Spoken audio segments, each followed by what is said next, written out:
Bonjour, quel est votre nom? Nous sommes Fred Dubé et Patty Dubé. Fred Dubé, chat à temps partiel, et Patty Dubé, humoriste, improvisatrice et muse pour les autres chats. Parfait. Et quelle est votre profession?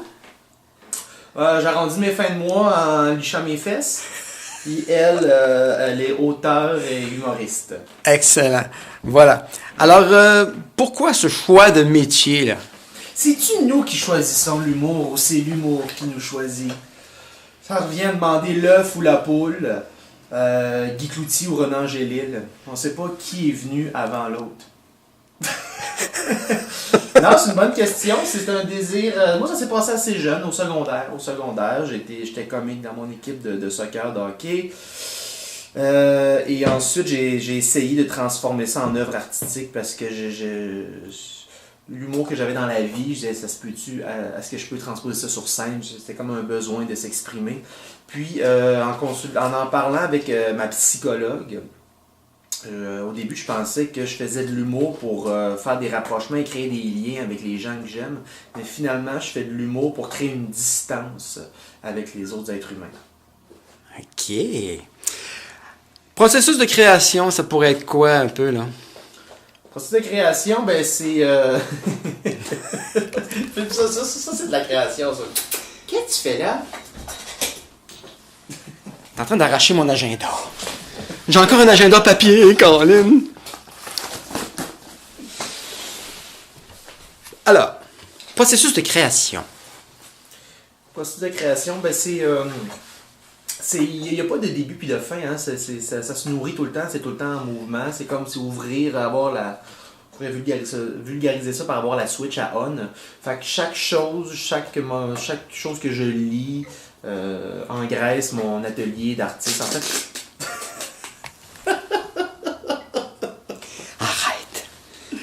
Ben ça c'est ma petite muse, ça c'est ma petite muse. En fait, moi j'écris pas grand chose, c'est elle qui vient me susurrer des blagues à l'oreille.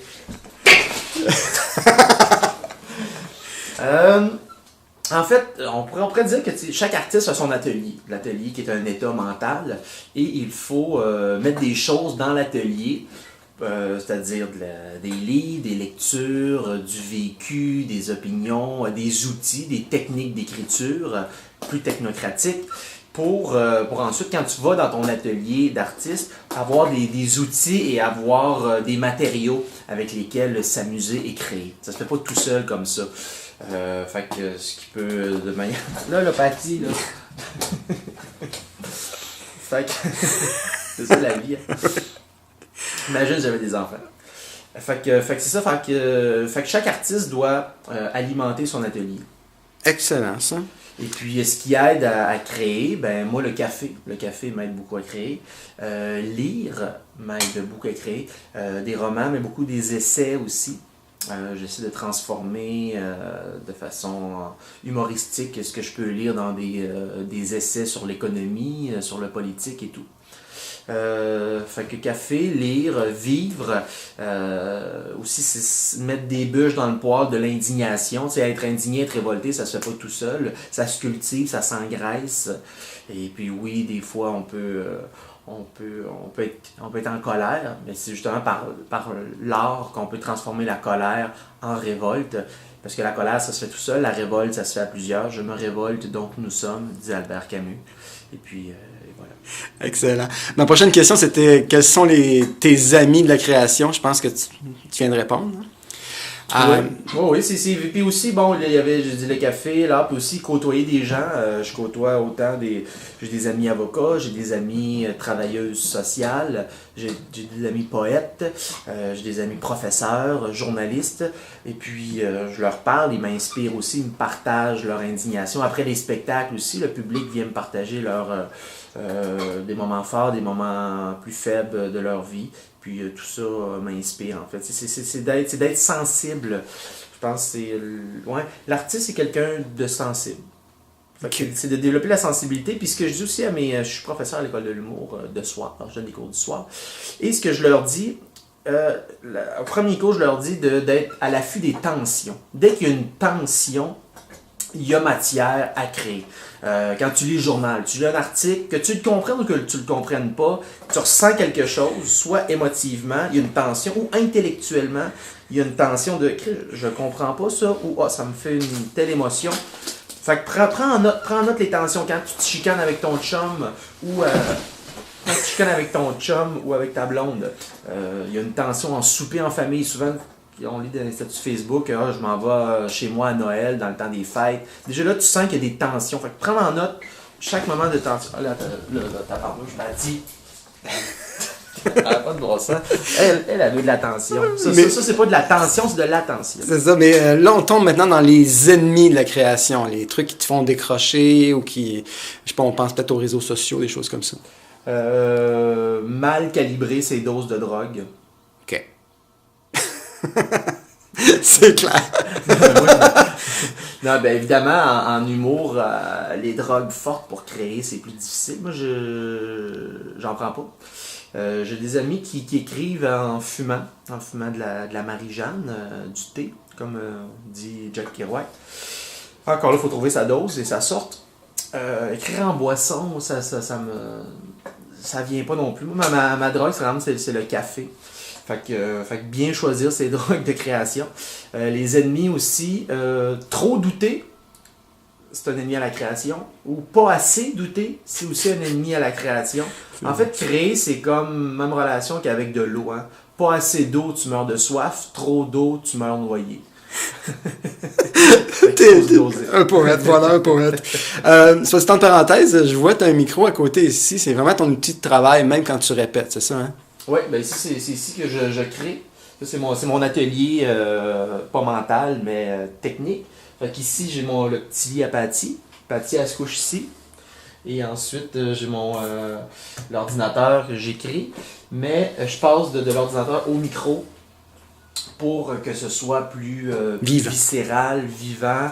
Et qu'il y ait une discussion quand même. L'humour, c'est un art oral. Fait que si je me contente juste de l'ordinateur, forme écrite, ça peut devenir trop lyrique. Mm-hmm. Alors des fois, je me lève, je crée avec le micro, j'improvise dans l'espace ici, je retourne à mon ordinateur, là j'écris, je me relève pour qu'il y ait un va-et-vient entre la parole et aussi une pensée qui est plus organisée avec l'écrit quand tu le figes.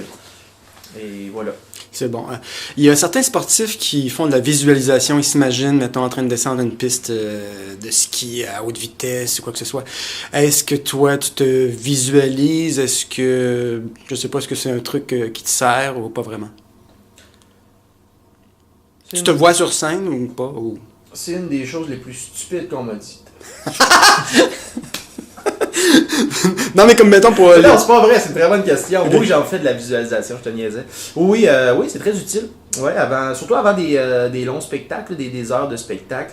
Je me projette, je m'imagine sur scène, j'imagine aussi mon énergie, mon attaque. J'imagine surtout l'introduction, la manière que je rentre sur scène. Parce que c'est quand même important... l'amorce, là, pour pas... Faut que l'artiste, en arrivant sur scène, impose son énergie au public et pas se laisse imposer la manière d'être par le public. Parce que le public, il sait pas comment il se sent. Hein. Des fois, il peut avoir une effervescence. Des fois, ça peut être mort. Ben, c'est pas à l'artiste à s'adapter au public. C'est au public à s'adapter à l'artiste. Et puis que ce soit une énergie que l'artiste a une énergie très basse ou très haute, c'est pas ça l'important. C'est d'imposer ça. Fait que je fais de la visualisation. La manière que j'arrive sur scène, la manière que je prends le micro, la manière, ma première phrase, je fais un ça va bien ou je fais une insulte. Fait que, je fais beaucoup de visualisation. Puis ça aussi, je fais des auto-entrevues. Des fois, je m'imagine en train de répondre à des questions comme on le fait présentement. Ouais. Fait que ça m'aide à m'ostiner avec moi-même. Des fois, je me pose des questions, puis je suis pas capable d'avoir un raisonnement pertinent et rationnel. Ben, je retourne lire sur le sujet. Puis pour ce qui est de l'improvisation, improvisation avant, pendant... Les deux. Il y en a... Quand on fait de l'anecdote, je pense que c'est plus facile un peu à improviser, puisque tu as vécu un peu l'histoire. Moi, il y a des choses que je me permets d'improviser en rodage, certains bouts de numéros, mais il y a d'autres numéros dans la structure où là, j'attends d'avoir fait 3 versions, 4 versions, d'avoir vraiment travaillé le texte, l'apprendre par cœur et de le savoir sur le bout de mes doigts, puis après ça de le faire sur scène, là il n'y a pas de place à l'improvisation. Ça dépend qu'est-ce que j'écris, c'est quoi le sujet, c'est quoi aussi le rythme du texte. Il y a certains, moi des fois j'aime bien un peu, je suis inspiré par George Carlin. Tu sais, George Carlin quand il part sur une dérape, c'est rythmé, puis c'est politique, puis c'est révérencieux, il peut pas se permettre d'improviser puis d'hésiter. On va être là, c'est bien lourd. Surtout quand tu parles de politique, si t'hésites, si t'es pas sûr, ça va devenir lourd, le monde va me douter. Fait qu'il y a certains bouts que c'est à la virgule près, mais il y a d'autres fois, je me permets d'improviser, puis il y a des belles choses qui se passent. Fait que je suis ouvert aux deux. Ouais, puis toi, tu as une part de poésie quand même. On peut le dire, ça. Ah, ben c'est gentil. Non, mais c'est vrai. Ah, ben ouais, ben. Non, mais tes images parlent. J'essaye, c'est l'une des parties qui est le plus difficile. Mais je veux pas trop m'éloigner de ça. J'aime bien mélanger poésie et politique. C'est bon. Puis de toute façon, la poésie est très près de l'humour. Hein. Le poème Le Dormeur du Val d'Arthur Rimbaud, c'est un renversement, c'est un procédé humoristique. Tout le long, tu sais, un renversement, c'est tu nous emmènes à quelque part, tu flashes à gauche, mais tu donnes un coup de volant à droite. C'est ça un renversement, tu amènes le public vers là, tu vas, finalement. Mais Le Dormeur du Val, le poème, c'est un long-liner. Tout le long, Arthur Rimbaud décrit un soldat qui fait une sieste sur le bord d'un ruisseau, puis à la fin, 2 trous à la boutonnière, il dort pas, il est mort. Ça, c'est drôle. OK. C'est dans l'économie de mots. Hein. Le poète et l'humoriste sont des frères dans l'économie de mots. On fait passer le chaos à travers le chat d'une aiguille. Fait qu'on économise les mots, c'est condensé. On peut résumer beaucoup de choses avec un bon liner. Avant-dernière question, le but, c'est quoi ton but? Votre but? Détruire le capitalisme sauvage, remplacer à l'Assemblée nationale le crucifix par la tête empaillée de Pierre-Carl Péladeau, qu'après une bonne blague politique d'extrême gauche, que Emmanuel Macron annule son voyage au Québec, que François Legault barre sa porte le soir avant de se coucher, puis que Justin Trudeau pleure en reniant son passé de fédéraliste. Sinon, j'aime ça aller aux pommes. Miam miam. OK. Et peut-être un dernier mot en terminant? Mario Bélanger. Hey, c'est fin. Merci beaucoup, c'était un plaisir. Ça fait plaisir.